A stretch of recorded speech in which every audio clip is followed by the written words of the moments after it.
Welcome to Gladrap, and my guest for this, what time is it now? I guess it's the afternoon. Oh, it's midday, just hit midday. I've got Cleve Langdon. How's it going? Good, brother. Yourself?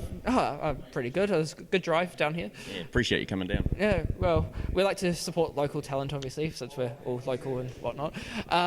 So you're training Gunnar now after supporting Robert Berridge for quite a long time. Yeah, I'm still Rob's coach, but Gunnar approached me a few months ago, and we've done a little bit of work together in the last sort of year or so, here and there. But he approached me for this fight, and yeah, I've always liked Gunnar, always had a lot of time for him. I've known him since he was an amateur, so it was a good opportunity. Yeah. So you're quite well known in the boxing community, obviously, because like you not only did you do Berridge, Shane Cameron, assistant with Shane Cameron's training, which is quite a while ago now. Now that I think about it. It was a few while ago. Yeah. Nick Charlumbus, a little bit of Craig Thompson. Yeah, I've been fortunate enough to work with a few fighters, Daniela Smith as well. So I've been very fortunate to work with some good fighters, and it's a good sport to be involved in. I probably have a love-hate relationship with it these days. You know, you've got some amazing highs, but you also have some pretty average lows. So you just can never stop as well. It's like an addiction. Yeah.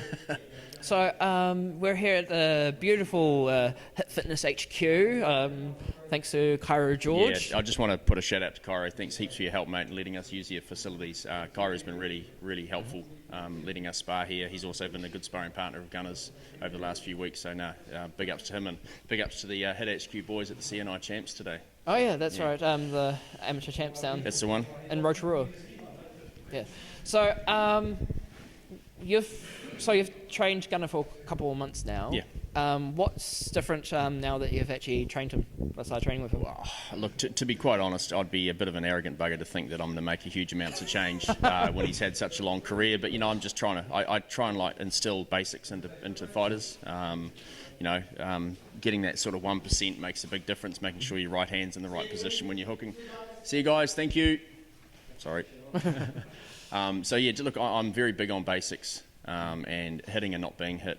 The irony is some of the guys I've trained have been pretty big warriors at getting hit, but I'm big on boys not getting hit because boxing's a tough sport. So I like to try and instill that sort of that importance of the basics in fighters, because at the end of the day, if you ain't got basics, you got nothing. Yeah. So. Well, that's sometimes what some pro fighters forget. Sometimes is those simple basics, and what can lead to that knockout. Yeah. Well, at the end of the day, boxing is not a complicated sport. You can make it complicated, but it's about hitting and not being hit. And everyone has their ways on instilling that information and getting their fighters to perform that skill. My way is just one way. It's not the right way. I'm very big in believing that you train the fighter to suit his body type, his personality. Every fighter's got something special, and you got to try and build a fight around that. It's not always easy. A lot of people will see a trainer training the personality, training the butcher or training the mountain warrior or training the stunner, but you're actually training the person. Yeah. So you've got to work around their personality and how they respond to different stimuli. Well, the personality comes on the camera, and the 100%. The trainer comes from what they produce in the ring.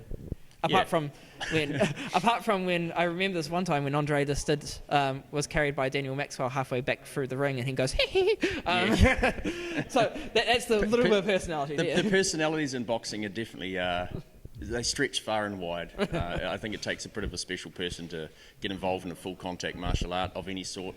It can be a very lonely place if you're getting the crap beaten out of you in the corner, and you've got 2.5 minutes to go. It's a very lonely place, but that's why I think boxing attracts that sort of person, someone with a bit of wanting to prove something to themselves and the rest of the world a lot of the time. So obviously we can't say too much about the game plan for you for Gunnar versus Andrei, but the game plan is to lift our chin, close our eyes, and swing heaps. Was there a blindfold as well? Yeah, no, definitely, yeah. No, for Andrei. Oh, all right. But as you said, what you're hoping to add that extra 1% with Gunnar, that's mainly what... Just focusing on hand position, making sure when he's coming out of punches, he's looking for that defensive position after the offence, because, good defence sets up more offence. But at the end of the day, Gunnar's been around this game a long time. You know, he's going to have to adapt in there, because I guarantee what we're thinking is going to present to us will only be a portion of it. Yeah. You know, Andrei's a talented kid, and I've got a lot of admiration for people who do a lot of that, because they put a lot of pressure on themselves. Also good promotion as well. Oh, he's a promoter's dream. Yeah. An absolute promoter's dream. He's probably a coach's nightmare. But you know, we can ask Isaac later that. yeah, big ups to Isaac and Boaz. You know, they're doing a great job with him, and you know, at the end of the day, he's the young lion coming after the old bull, and you know, it's most people.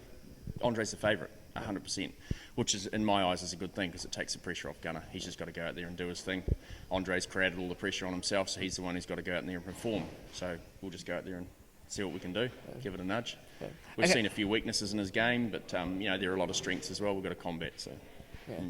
Okay, before we head off, let's talk about what's happening in the current scene at the moment. How about we'll start with Giovanna Perez, the current WBO women's light heavyweight champion. Yep. She's got another fight coming up against a Canadian girl. How do you see Giovanna now? That's a tough one. You know, it's going to be a big step up for her. The one thing I can guarantee is she will give it absolutely everything, because she does. Whether it's an easy or a tough fight, she leaves everything in the ring, which you got to admire. She's as tough as heck. Especially that fight against Lani. Well, at the end of the day, a fighter like Lani, who's got silky skills, gets drawn into fighting Giovanna's fight, you're going to lose 99.9% of the time. And she did. You know, she got drawn into Giovanna's fight, and that's kudos to Giovanna and her team. You know, Terry and her put a good game plan in place, and look what happened. They won. And won, you know, a year later on in the fight, it got a little bit closer, but they run relatively comfortably at the end of the day.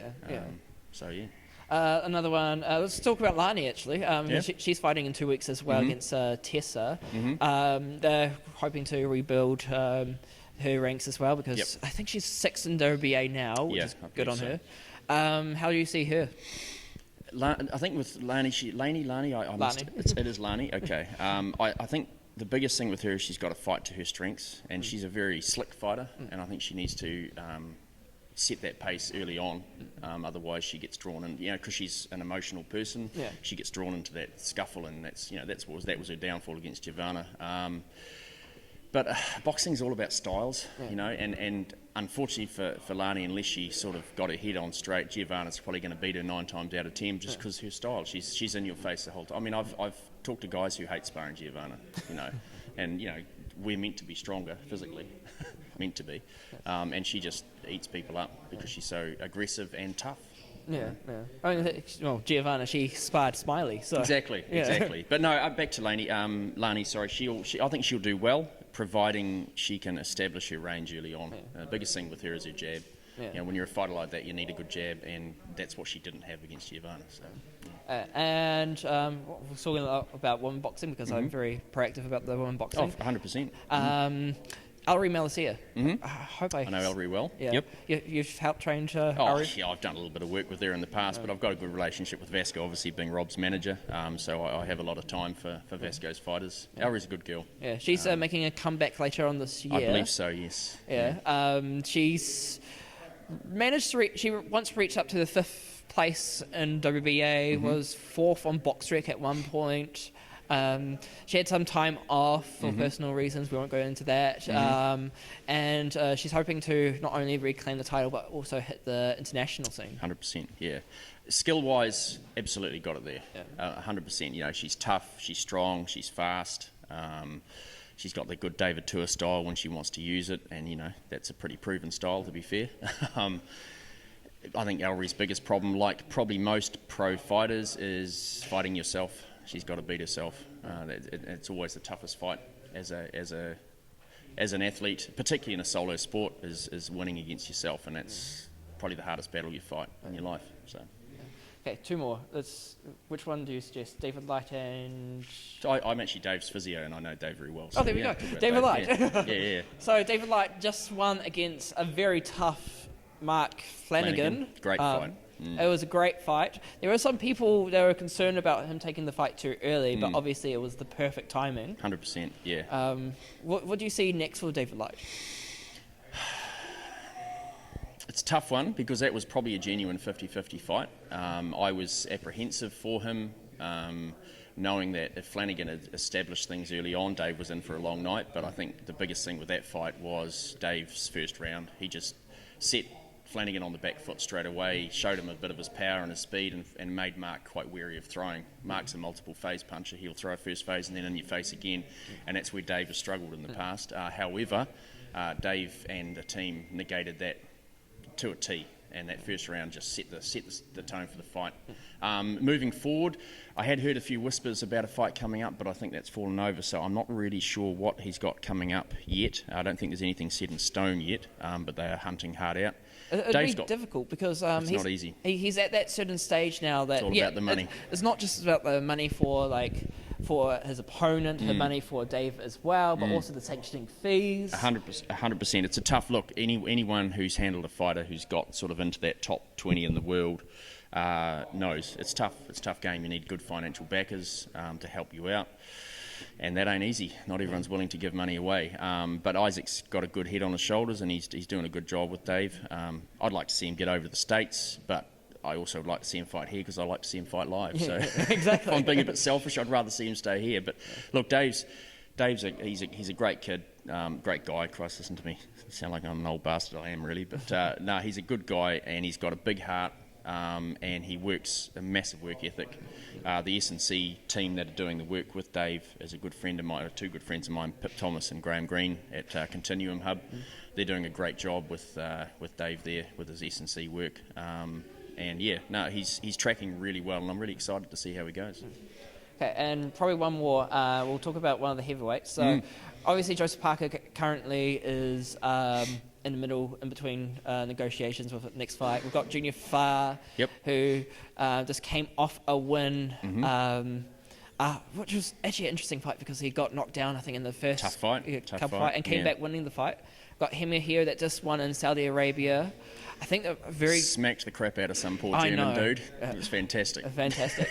I think what I like to talk about more, though, is Kiki Toilatali. Because he's... right now, he's still quite unknown from Napier, and he's going to be a good star to come out. Yeah, 100%. I mean, this would never happen, but, if there was a four-man tournament, those four people... Oh, wouldn't it be great? Wouldn't it be great? I actually, funnily enough, I know Rod Langdon's my father who trains Napier, out of Napier boxing, and we trained together. I actually used to train Kiki as a little fella. Back in the amateur days, but then drifted away. Kiki's father, Rocky, trains him now, and he's a good kid. He's got a very, very good boxing head on his shoulders. He reads fights well. He reads sparring well. He copes with the pressure of perhaps not doing so well in one round, analysing what's gone on and correcting it. So now he's got lots of potential. He's got a great chin. I've seen him take some thunderous right hands and not even, I don't know, it'd kill me. He'd be in a coffin, but he just doesn't even blink. And the biggest thing with Kiki is he's got great hand speed. And in the heavyweight division, as we saw, Anthony Joshua and Andy Ruiz, hand speed will beat power all the time unless power gets lucky. And power didn't get lucky that time. So I'm excited for Kiki. I think it's an interesting journey, and I look forward to seeing where he goes. Okay, so finally, what do you predict for the Gunnar fight? Down to that camera. Yeah, down there. Oh, look, to be honest, I don't actually have a prediction. I'm actually terrible at predicting fights, to be quite honest. I've been around the game a long time, but I'm terrible at it. So I'm just going to predict a really good, hard, competitive fight. Look, at the end of the day, you don't have to be a rocket scientist. Early on, it's going to be Andrei's fight. Later on, it's going to be our fight. So we're going to be hoping for a long fight. And, wait and see what happens. August 3rd, Lake Carapiro? Lake Carapiro, yep. Absolutely stunning view, so... Yeah. Get there early. Unless it's night time, of course, and then it's the same as everywhere else. Oh, no. You go there early for the view, of course, and then you watch the Fox.